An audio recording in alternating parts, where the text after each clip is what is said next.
d'un roi.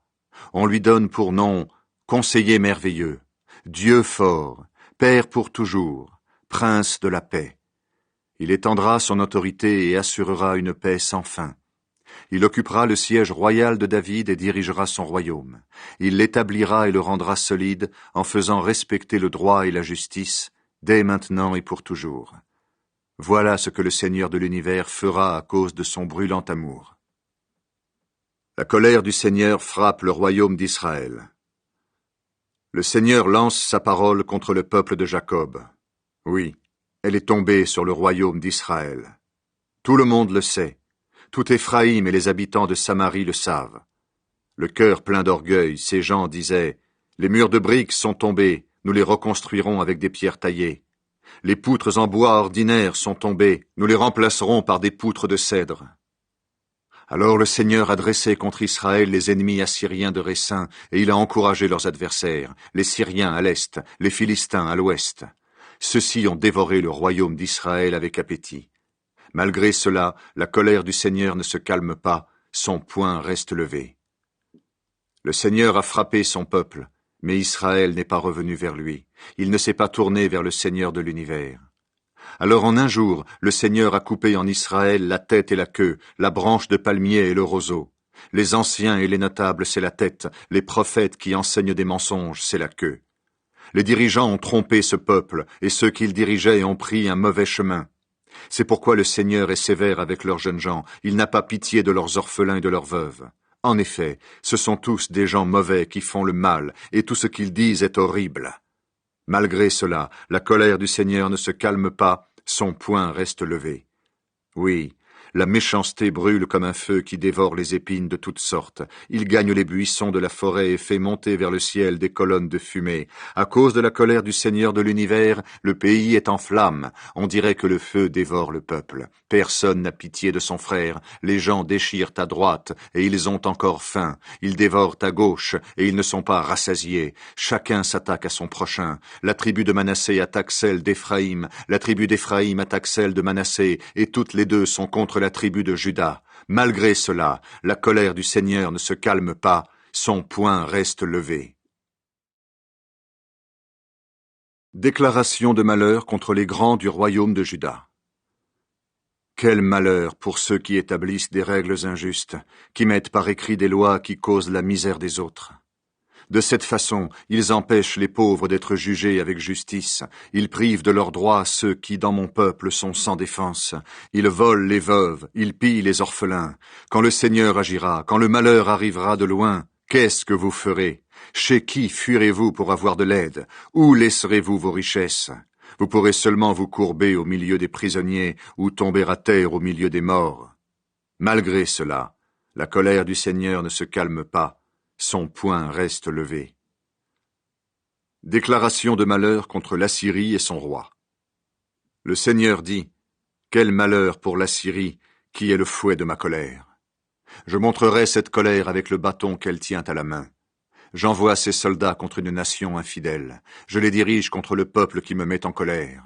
Que l'Assyrie le pille et ramasse ses richesses, qu'elle marche sur lui comme sur la boue des rues. » Mais l'Assyrie ne voit pas les choses ainsi, elle juge autrement. Elle pense seulement à détruire, à faire disparaître le plus de peuples possible. Elle dit, « Est-ce que tous mes généraux ne sont pas des rois? J'ai traité la ville de Calmé comme celle de Carchemish, n'est-ce pas? J'ai traité la ville de Hamath comme celle d'Arpad, et Samarie comme Damas. J'ai su conquérir les royaumes des faux dieux, là où leurs statues sont plus nombreuses qu'à Jérusalem et à Samarie. Ce que j'ai fait à Samarie et à ses dieux, est-ce que je ne peux pas le faire à Jérusalem et à ses statues? Quand le Seigneur aura fini tout son travail sur la montagne de Sion et à Jérusalem, il agira contre le roi d'Assyrie, contre son cœur orgueilleux et son regard méprisant.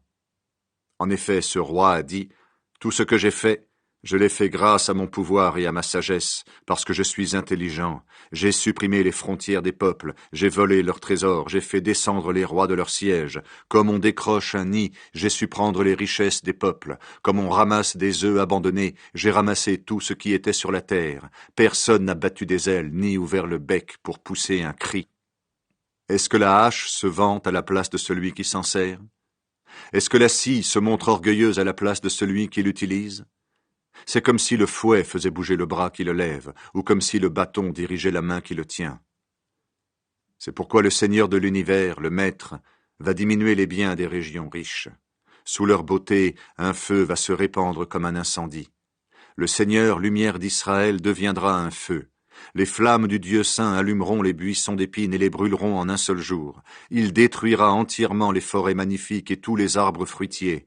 Le pays ressemblera à un malade qui perd ses forces. Il restera si peu d'arbres dans sa forêt qu'un enfant pourra les compter. Seule une petite partie du peuple de Dieu restera en vie en Israël. À ce moment-là, ceux qui seront restés en vie en Israël, ceux qui seront restés du peuple de Jacob, ne continueront plus à s'appuyer sur celui qui les frappe. Ils s'appuieront vraiment sur le Seigneur, le Dieu saint d'Israël. Oui, un reste d'Israël se tournera vers le Dieu fort. Un reste reviendra. Pourtant, Israël, même si ton peuple était aussi nombreux que les grains de sable au bord de la mer, c'est un reste seulement qui reviendra au Seigneur. La destruction est décidée, la justice débordera comme un fleuve. Oui, le Seigneur, Dieu de l'univers, a décidé cette destruction et il la réalisera dans tout le pays. Un jour, le Seigneur libérera son peuple du pouvoir de la Syrie. C'est pourquoi voici ce que dit le Seigneur, Dieu de l'univers. Mon peuple, toi qui habites à Sion, n'aie pas peur de la Syrie. Elle te frappe avec le fouet, elle lève son bâton contre toi comme les Égyptiens le faisaient autrefois. Mais dans très peu de temps, ma colère contre toi s'arrêtera, elle cessera complètement. En effet, le Seigneur de l'univers lèvera son fouet contre la Syrie, comme il l'a fait contre les Madianites au rocher d'Horeb. Il lèvera son bâton sur la mer, comme il l'a fait contre l'Égypte. Ce jour-là, il enlèvera la charge qui écrase ton épaule, qui pèse sur ton cou comme un joug.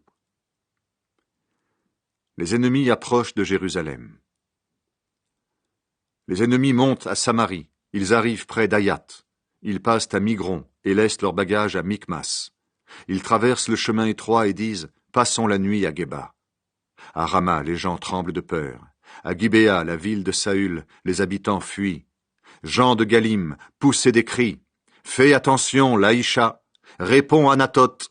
Les habitants de Madména se sauvent. Ceux de Gébim cherchent un abri. Ce jour-là, les ennemis s'arrêtent à Nob. Ils lèvent le poing pour menacer la montagne de Sion, la colline de Jérusalem. Le Seigneur de l'univers, le Maître, casse violemment les branches. Les plus grands arbres sont coupés, les plus hauts sont jetés à terre. Les buissons de la forêt sont abattus à coups de hache. Les beaux cèdres du Liban tombent sur le sol.